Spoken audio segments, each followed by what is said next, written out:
it's starting to dawn on Washington, it seems, because he said as much from the Oval Office yesterday, that maybe there won't be regime change and maybe the people who have been killed in the first wave of attacks will just be replaced. And you wonder what the other objectives are apart from that, because the nuclear program was obliterated supposedly back in June, and I think they have bombed all the sites where missiles were being put together. So what's it carrying on for? Last night, President Trump dismissed Keir Starmer as no Churchill. The bond between the UK and the US, once touted as Keir Starmer's strength, is looking very strained at the moment over Iran, but also over the Chagos Islands. At PMQs this afternoon, Keir Starmer defended his idea of that special relationship. British jets are shooting down drones and missiles to protect American lives in the Middle East on our joint bases. That is the special relationship in action. Hanging on to President Trump's latest words is not the special relationship. Well, King Charles is supposed to be travelling to the US for a 3-day visit in April. But can that really happen while the US president wages war abroad and disparages our Prime Minister? Let's talk about all of this with Lord Darroch, former UK ambassador to the US. Kim Darroch, Lord Darroch, a very good afternoon from us. Gosh, we have got so much to talk about. We're going to park the King for just a couple of moments and start, if we may, by talking about what Keir Starmer said at PMQs.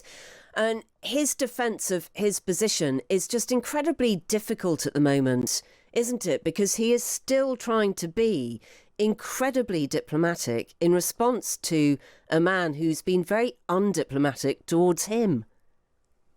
Yeah, that's a good picture of what's happened. And may I make 3 points? First of all, is everyone gets to this sort of place with President Trump. In the first term, when I was actually in Washington, Trump's best friend in the world was President Macron of France. And Macron did the first state visit, and then they fell out, and now they snipe each other across the social media channels. Theresa May had a very successful first visit in January 2017 to see President Trump, but they fell out eventually too, because sooner or later the president will say something which is so out there and so sort of unacceptable that you have to respond. And that's when he tends to lash out.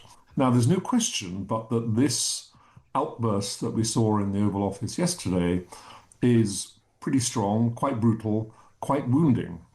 But it's far from unprecedented, although you may say the language is unprecedented. I mean, there have been lots of falling outs between American presidents and British prime ministers in the past. Harold Wilson and LBJ because we wouldn't send troops to Vietnam. John Major and Bill Clinton over Jerry Adams' visa. Even Margaret Thatcher and Ronald Reagan over the American invasion of Grenada. So there's lots of this in our history.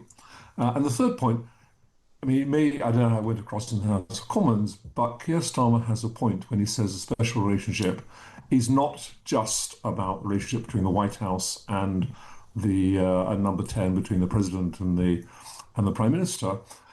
The bedrocks of it are the defense, security, and intelligence relationships, alongside the huge amount of cultural and people-to-people interchange and our shared history.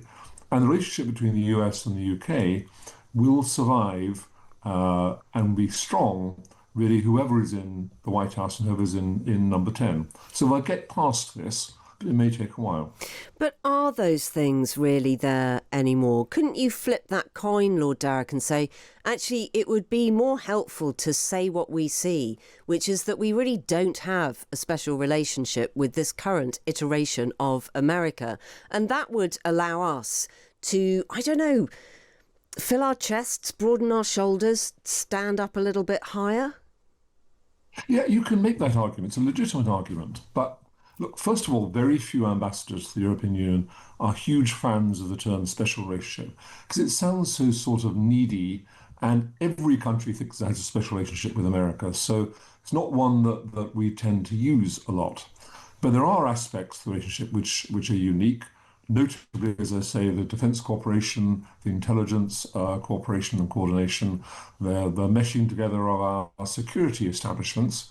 And I'd make 2 points about it. One, we could not do without, or our security rests very heavily on, first of all, American military power, and second, all the intelligence that we share with them. So this is crucial to the UK. And second, we still send 21% of our exports to America. So it's a hugely important commercial market for us. So, I mean, if you went for a complete rift with America, it would be very damaging for a number of aspects of our relationship, and would hurt a lot of people in this country. Sure, but there must be a tiny bit of you that when you heard President Trump say, he's no Churchill, didn't you want Keir Starmer to stand up and say, well, mate, you're no Roosevelt either? Yeah, that's a line you hear bandied around quite a lot nowadays. And of course, in one sense, you would have thought that would have been a great riposte.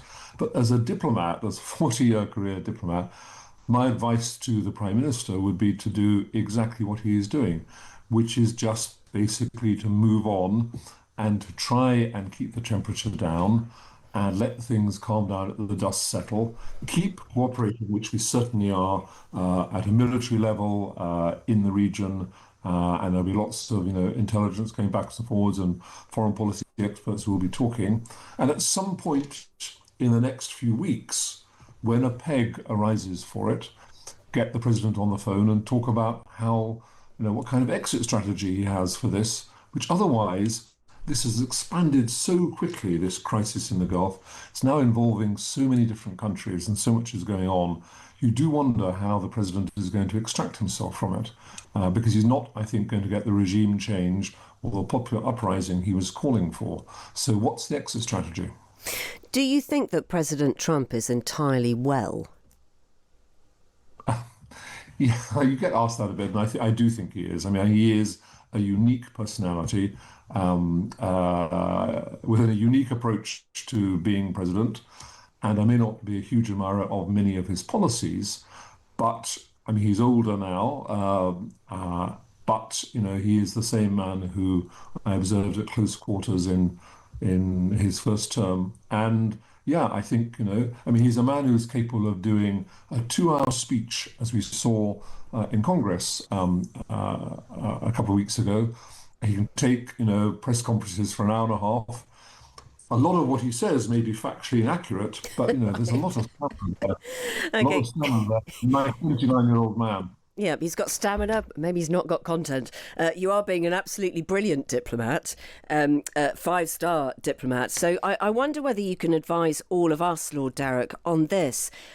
How do we address this feeling that actually, as a country, we are unprepared for what's happening, we are vulnerable, and we haven't seen around a corner enough to protect ourselves? Yeah, there is some truth in those assertions, and I'll come on to that. But the first thing to say is this is the most unpredictable, impulsive, and at times capricious American president, at least in recent history and maybe in all history.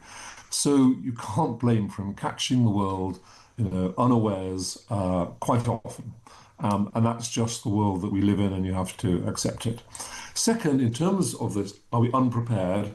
Are we not seeing what's coming around the corner? I think there are a lot of people who can see what a state the world is in and how many danger points there are around, but we are woefully underinvested in terms of our defence capability.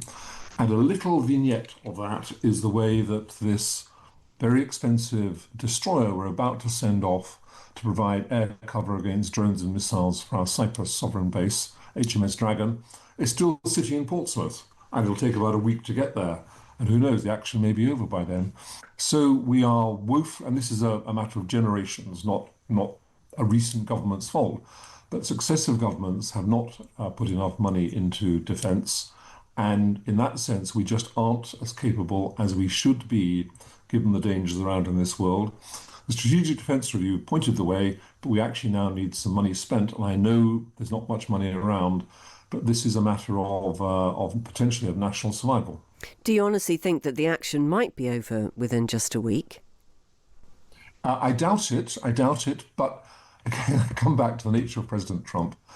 And it's starting to dawn on Washington, it seems, because he said as much from the Oval Office yesterday, that maybe there won't be regime change and maybe the people who have been killed in the first wave of attacks will just be replaced. And you wonder what the other objectives are apart from that, because the nuclear program was obliterated supposedly back in June, and I think they have bombed all the sites where missiles were being put together. So what's it carrying on for? I mean, what is the objective now? It's not at all clear. And when senior members of the US administration are asked, they give different answers. So it's possible the president may look for an exit ramp quite soon. The King is supposed to be travelling to the US in April, but we don't really know much more than that at the moment. Is that something that can still go ahead? Do you know if there would be conversations about actually maybe delaying that or saying nope? Well, obviously, if the world is in even deeper crisis come April, then the Americans may say this isn't the moment for a state visit.